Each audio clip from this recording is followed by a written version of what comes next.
Дорогие друзья, я хочу почитать вам свои стихи о любви. Жена воина. Ветер нам напевал о разлуке, заплетая косы мои.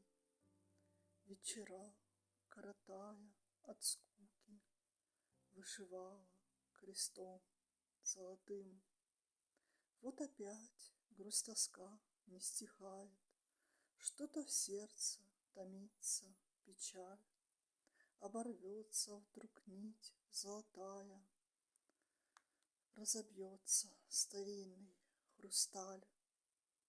Я икону зимой вышивала и творила молитву в тиши. О тебе по ночам вспоминала, ты хотя бы письмо напиши. А с весною пришла непогода, развезло все дороги кругом. Возвратился мой муж из похода, ветер песню напел нам.